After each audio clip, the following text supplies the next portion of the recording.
Today we're going to be making this male and key holder.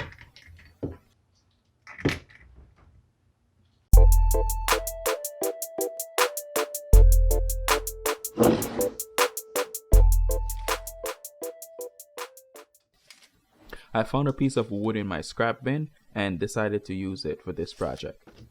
I measured the dimension to see if it was appropriate. I used an actual envelope to test fit and see how it would look.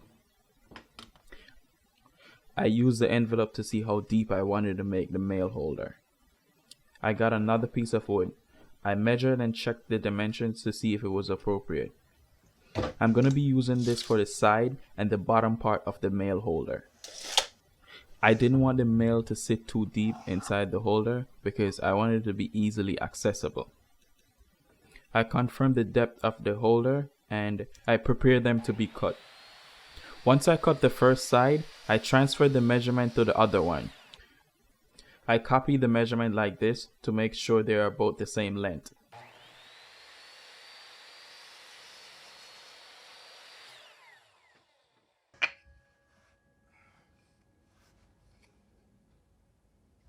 I test fit the two side pieces just to make sure it looks right. Then it's time for me to do the bottom. At first I was going to take the measurement using a tape measure, then I decided to just copy the measurement from the width of the back wood. So I put it below, I made sure everything was square, I copied the width, then I subtract the width of the two side pieces.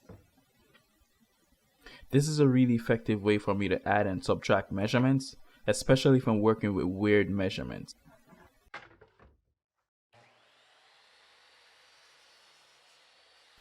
I made the cut, I test fit, and check to make sure they're lined up correctly.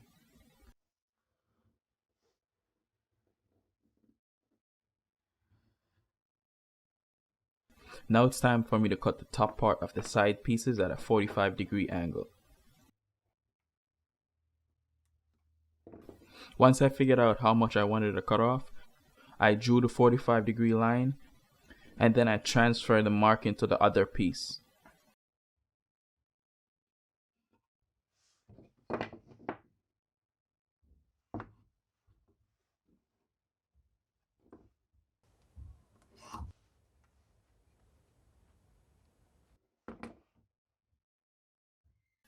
I check to make sure the markings are the same, then I make the cut.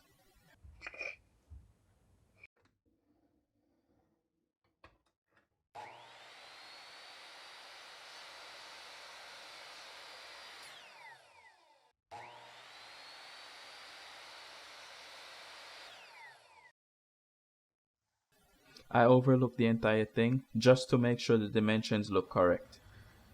I got another piece of wood that I'll be using for the bars at the front of the male holder. I measured, marked, and cut the wood down to size.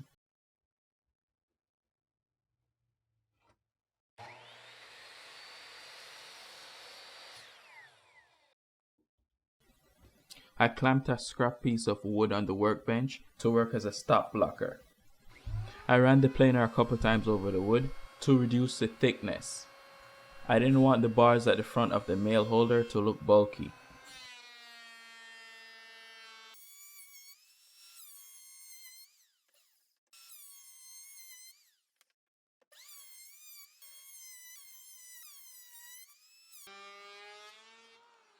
Once I was done with the planer, it was time for me to rip the material. I measured and ripped 2 strips on the table saw.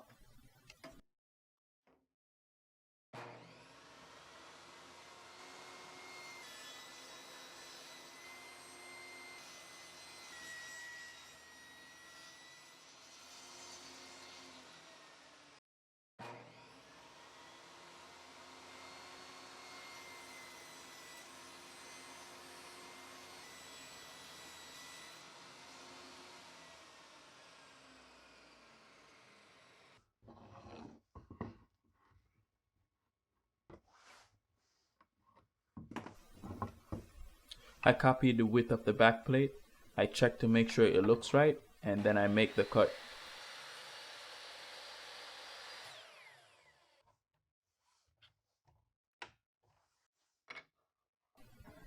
I set up a stop blocker and a miter saw so that I could make the same repeat cuts.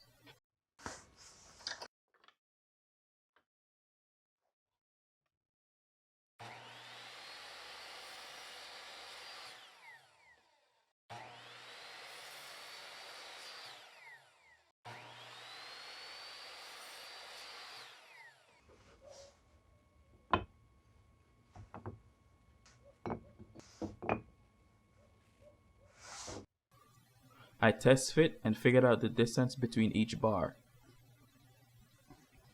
I transferred the guidelines to the side of the material because I'll be sanding the face.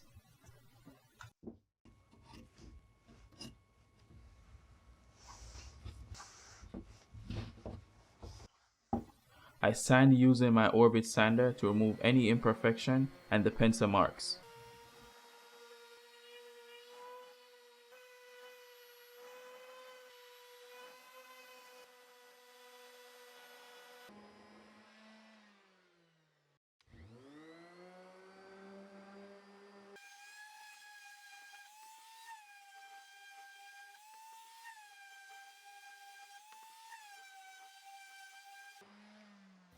Once I was done sanding, I glued and clamped the side pieces to the back plate.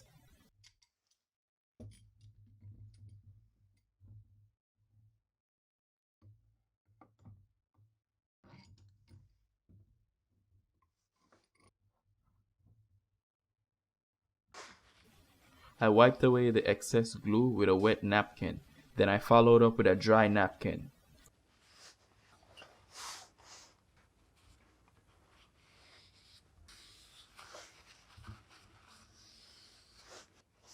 I used nails to connect the side piece. I removed the clamp so that I could add the remaining nails.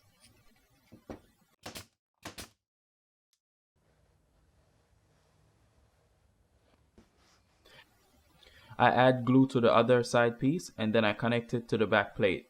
I insert the bottom piece and then I add a clamp. This helps to align the second side piece. I use the other clamps and I add the remaining nails.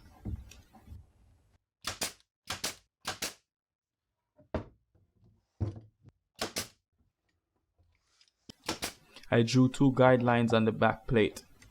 This will help me to install the nails straight from the back.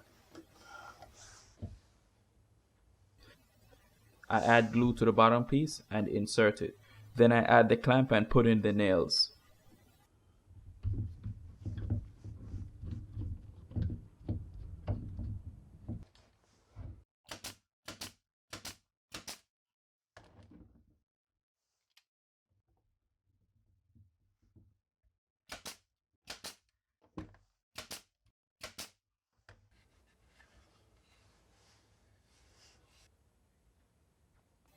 I add a small amount of glue to the bar and then I secure it with nails.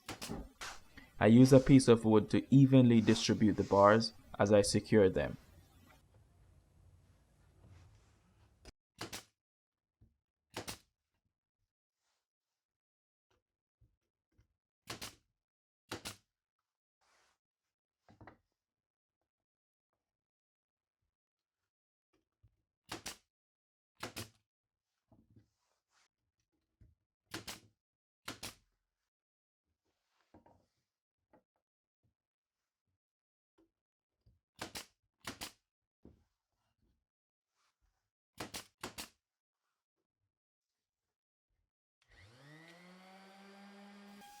I sand the sides and the back with the orbit sander.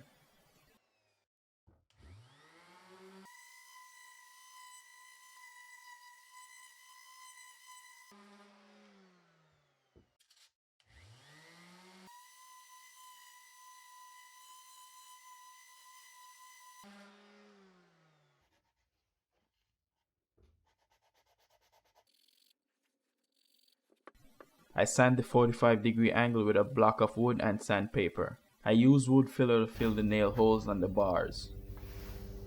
I measured and drew the guidelines for the keyhole hanger.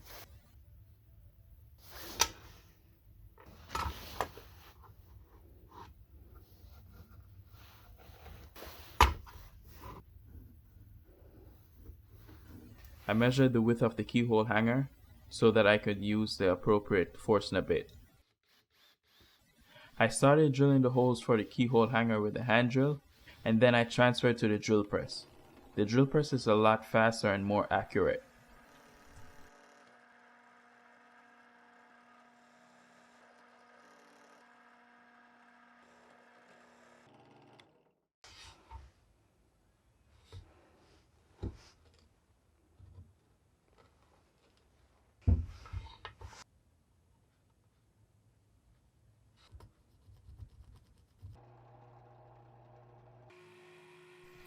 I drilled these deeper holes in the middle so that the nail or screw on the wall has some place to go.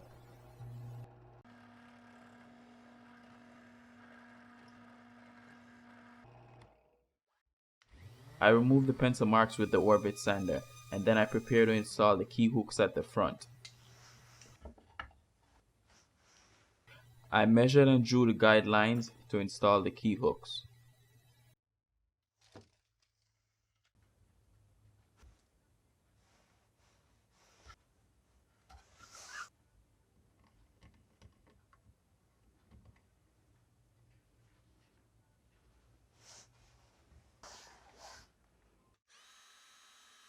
I pre-drilled the screw holes for the key hooks.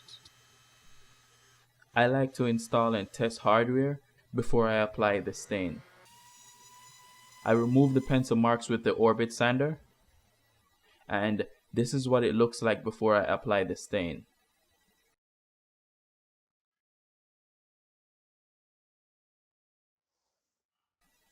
And now it's time for me to apply the stain. I start to apply the stain from the inside because I know this would be the hardest part to reach.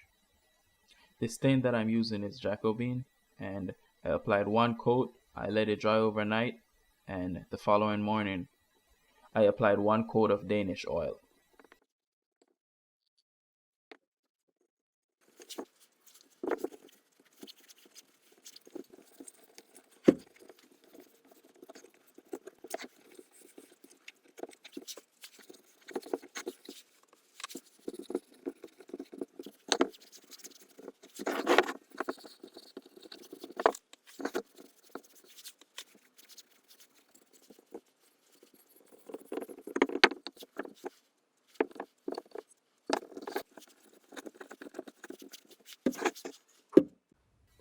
Once everything is all dry, I install the keyhole hangers at the back, and I install the key hooks at the front.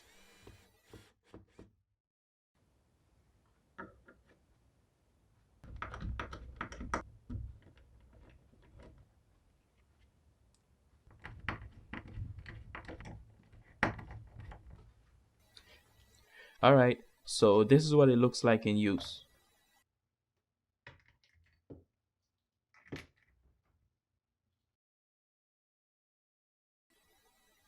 Alright guys, that's it for this one. If you like this video, consider subscribing, and thanks for watching.